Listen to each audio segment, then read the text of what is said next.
Bonjour à tous, ici Amélie. Merci d'être sur ma chaîne dédiée à l'économie domestique et à la propreté. On va plonger directement dans le sujet, alors restez avec moi. Depuis de nombreuses années, différents centres médicaux et scientifiques mènent des recherches pour tenter d'établir la relation entre le groupe sanguin et la prédisposition au cancer. L'Institut Karolinska de Suède apporte la preuve des hypothèses des spécialistes britanniques. Existe-t-il un groupe sanguin invulnérable au cancer? Le lien entre le groupe sanguin et l'oncologie. Les moins vulnérables à la dégénérescence oncologique des cellules sont les personnes du groupe sanguin I. C'est ce que confirment des études portant sur plus d'1 million de patients. Ils ont été observés pendant 35 ans.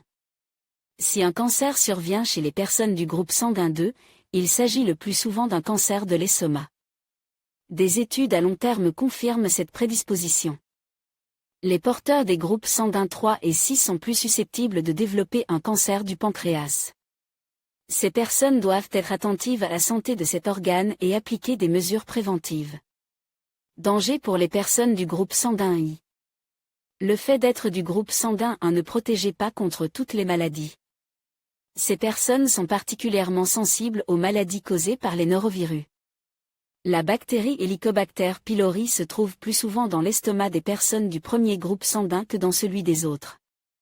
Elle provoque le développement de gastrite et d'ulcérés gastro-duodénaux. Ces pathologies peuvent également être le début d'une dégénérescence oncologique des cellules et des tissus. C'est la conclusion à laquelle sont parvenus les experts du National Centre for Biotechnology Information des États-Unis. L'oncologie en Russie. Selon la chaîne de télévision RT, dans notre pays, les cancers les plus fréquents sont le cancer du poumon et le cancer du sein.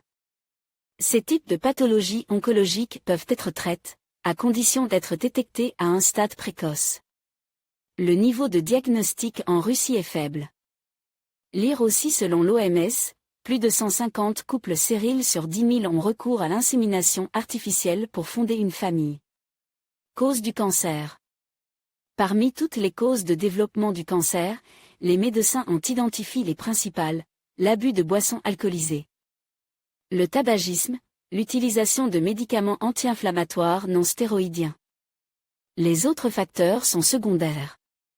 La controverse autour de l'étude. Selon les scientifiques européens, le premier groupe sanguin est invulnérable aux pathologies cancéreuses, tandis que le deuxième groupe sanguin est le plus vulnérable. De nombreux spécialistes ont osé remettre en cause les résultats de nombreuses années de recherche. Sur la planète, les personnes du deuxième groupe sanguin sont les plus nombreuses. C'est peut-être pour cette raison que le nombre de personnes atteintes d'un cancer est plus élevé.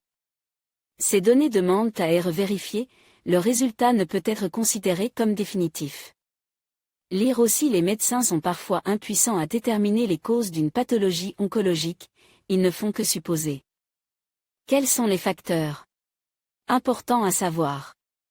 Il est obligatoire de connaître son groupe sanguin et les signes de pathologie oncologique: perte de poids soudaine et sans raison, faiblesse persistante, taux d'hémoglobine bas, fièvre sans raison, modification de la peau, telles que taches de vieillesse, éruption cutanée, des changements dans les verrues ou les grains de beauté, ou l'apparition de nouvelles verrues ou de nouveaux grains de beauté, des courbatures sans raison, une forte toux, un enrouement de la voix, épaississement sous la peau, troubles de la vidange intestinale, difficulté à avaler, dysfonctionnement du système digestif.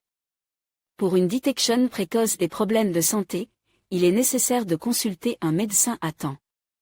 Cela doit être fait à titre préventif, et non lorsque la maladie est déjà vaincue.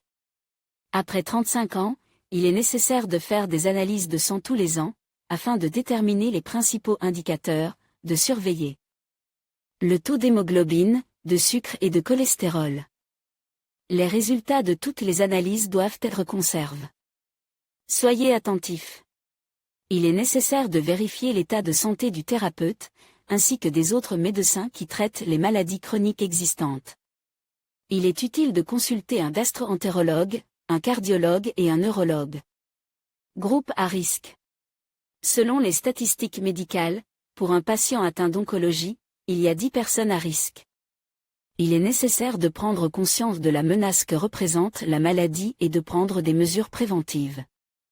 Le groupe à risque oncologique comprend les personnes qui fument depuis longtemps qui vivent dans des zones où les conditions environnementales sont défavorables, les victimes d'accidents dans des entreprises de l'industrie nucléaire ayant une mauvaise hérédité. Pour les pathologies oncologiques, souffrant de troubles métaboliques chroniques, de troubles hormonaux. Lire aussi des scientifiques du monde entier, y compris de Russie, ont mené et publié les résultats d'études statistiques sur le nombre de cancers. Le groupe sanguin peut contribuer au développement de pathologies cancéreuses ou en protéger une personne.